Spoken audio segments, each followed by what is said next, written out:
नमस्कार दर्शक बंधु आज सुनैना सीरियल आपण मैंने देखा पाइबे जे सेठी आसते ऑफिस का स्टाफ कहे सर मु विकास बाबू को जन दी चेंजेस इम्प्लीमेंट करने टाइम लगे आपर से कथा शुणिकी विवेक रागिजे ये सब न्यू मेसनारी यूज करा पड़ो। विवेक कहे यू नो मिस्टर दास ये सब आपण प्रोब्लेम मो प्रॉब्लम नुह मत आज एनी कस्ट मत काल सैंपल दरकार मैंने दरकार से स्टाफ जन कह आप कौन कहते सर जल्दी एत सब हो पार प्लीज टे टाइम दिंतु।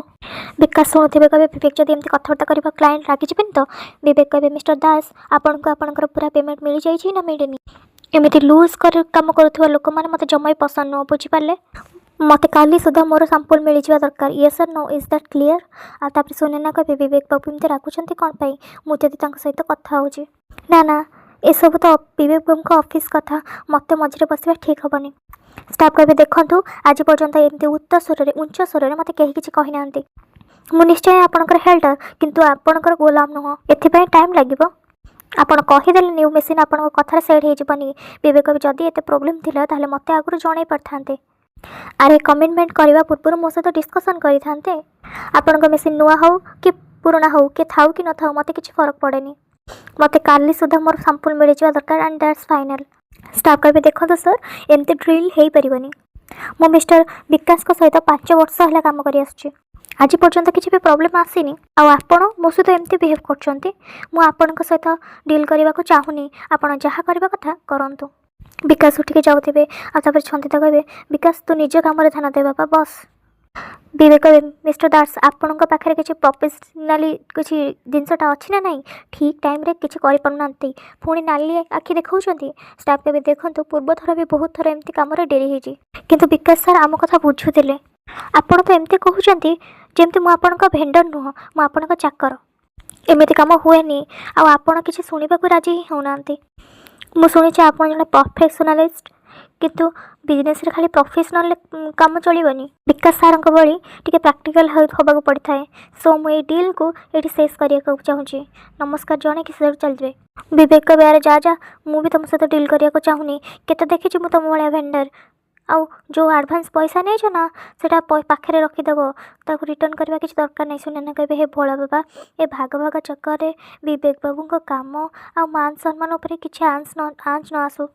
विवेक कहे एत कम समय भितर मु नुआ भेंडर कौटी अरेंज करी छंदिता कहे विकास तू कौन देखुच बाबा तू तो काम कर तू भलरे काम करू। विकास मन मन भावुवे विवेक जहाँ कला कि भी ठीक कथा कलानी।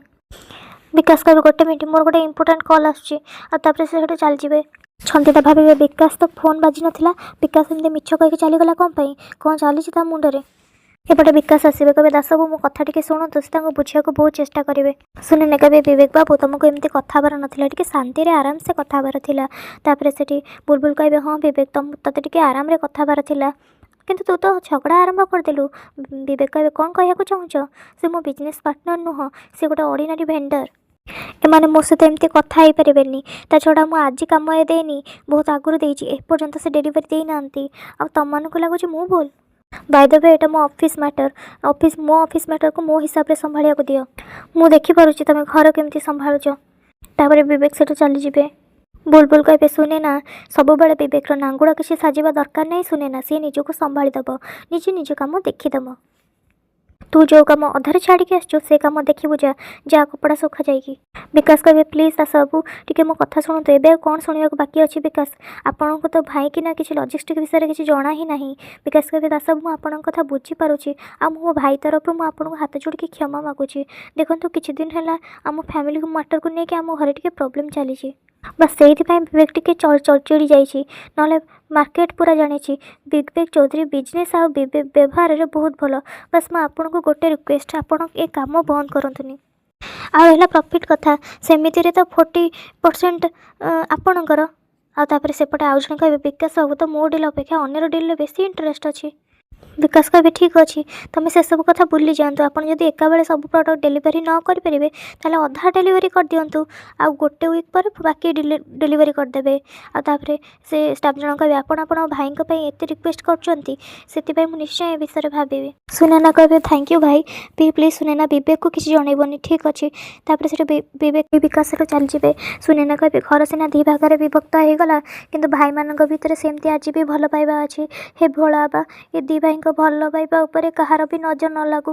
ସଞ୍ଜୟ କହିବେ ହଁ ହଁ ସୁନିତା, ମୁଁ ଜବରଦସ୍ତ ପାର୍ଟି ରଖିବି। ମୋ ପୁଅ ବିକାଶ CEO ହେଇଯାଇଛି ନା କମ୍ପାନୀର, ମୁଁ ଏବେ କ'ଣ କରିବି? ଶେଷରେ ତାକୁ ତା'ର ଅଧିକାର ମିଳିଗଲା, ଯାହା ପାଇବାକୁ ସେ ଯୋଗ୍ୟ ଥିଲା। ଆଉ ସେ କଲ୍ରେ କଥା ହେଉଥିବେ, ଦେଖେଇକି ବୁଲବୁଲକୁ କହୁଥିବେ। ବୁଲବୁଲ କହିବେ ଇଚ୍ଛା ତ ହେଉଛି ଏ କ୍ୟାଣ୍ଡେଲରେ ବିକାଶର CEO ଚେୟାର ଆଉ ଛନ୍ଦିତାର ଗର୍ବକୁ ଜାଳି ପୋଡ଼ି ପାଉଁଶ କରିଦେବି। ଛନ୍ଦିତା କହିବେ ହଁ, ଏବେ ସମସ୍ତେ ଜାଣିଦେବେ ମୋ ପୁଅ ବିକାଶ କେତେ ଯୋଗ୍ୟ, ଆଉ ତା ବିନା ବିଜନେସ୍ ଚଳେଇବା କେତେ କଷ୍ଟ। ଆଜି ଜଣେ କ୍ଲାଏଣ୍ଟ ଏତେ ମୋ ପୁଅର ପ୍ରଶଂସା କରିଗଲା ଯେ କେମିତି କହିବି ମୁଁ ବୁଝିପାରୁନି। ସେଠିକି ବିକାଶ ଆସିବେ। ସୁନୀନା କହିବେ ବିବେକ ବାବୁ, ତୁମେ ଥରେ ଫୋନ୍ ଉଠେଇକି କଥା ହେଇଯାଅ। କେଜାଣି କ'ଣ କହିବାକୁ ଚାହୁଁଥିବେ। ନାଇଁ ମୁଁ କଥା ହେବାକୁ ଚାହୁଁନି, ପ୍ଲିଜ୍ ବିବେକ ବାବୁ କଥା ହେଇଯାଅ। ଆଉ ତାପରେ ବିବେକ ଫୋନ୍ ରିସିଭ୍ କରିବେ। ଆଉ ବିବେକ କହିବେ କ'ଣ କହିଲେ, ଆପଣ ଡିଲ୍ କ୍ୟାନସଲ୍ କରିବାକୁ ଚାହୁଁନାହାନ୍ତି? କହିବେ ହଁ ବିବେକ ବାବୁ, ଆକ୍ଚୁଆଲି ରାଗରେ ମୁଁ ବି ବେଶୀ କିଛି କହିଦେଇଥିଲି। ଦେଖିବାକୁ ଗଲେ ମୋର ବି ଟିକେ ଭୁଲ ରହିଯାଇଥିଲା।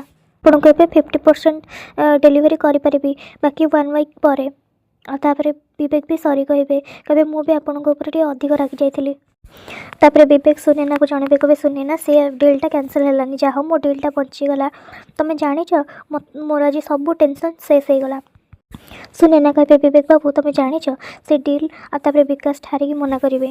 ବୁଲବୁଲ କହିବେ ମୋ ବିବେକକୁ କେବେ କାହାର ଖରାପ ନଜର ନ ଲାଗୁ। ମୁଁ ଜାଣିଥିଲି ସେ ଭେଣ୍ଡର ତୋ ସହିତ ହିଁ ଡିଲ୍ କରିବ, ସେ ତୋ ସହିତ ଡିଲ୍ କ୍ୟାନସଲ୍ କରିପାରିବନି। ଆରେ ବିଜନେସ୍ରେ ତୋର ଏତେ ପ୍ରାଧାନ୍ୟ ଅଛି, ତୁ ଜଣେ ସକ୍ସେସଫୁଲ୍ ବିଜନେସମ୍ୟାନ୍, ତୋଠାରୁ ଭଲ ଡିଲ୍ ଆଉ କେହି କରିପାରିବେନି। ତୁ ଏବେ ନିଜକୁ ସକ୍ସେସଫୁଲ୍ ବିଜନେସମ୍ୟାନ୍ ପ୍ରମାଣ କରିଦେଲୁ Vivek. I am proud of you my son. କିନ୍ତୁ ଦେଖିବାକୁ ବାକି ରହିଲା ଯାହାକୁ ଦାନରେ ଏ ବିଜନେସ୍ ମିଳିଛି ସିଏ ନିଜକୁ ସକ୍ସେସଫୁଲ୍ ବିଜନେସମ୍ୟାନ୍ ବୋଲି ପ୍ରମାଣିତ କରିପାରୁଛି କି ନାହିଁ। ଆଉ ତାପରେ ବିବେକ କହିବେ ତମର ଆଉ ଖୁଡ଼ିଙ୍କ ଭିତରେ ଝଗଡ଼ା ନା ଆମ ଭିତରେ ପୁରାଉନି, ଆମ ଦୁଇ ଭାଇଙ୍କ ଭିତରେ ଜମା ଝଗଡ଼ା ପୁରାଉନି, ଆମ ରିଲେସନ୍ ଖରାପ କରନି। ସରି ଖୁଡ଼ି, ତମେ ଖୁଡ଼ି ଏସବୁ କଥାକୁ ମୁଣ୍ଡରୁ ବାହାର କରିଦିଅ। ଛନ୍ଦିତା କହିବେ ମୋତେ ଖୁଡ଼ି ଡାକିବା ବନ୍ଦ କର।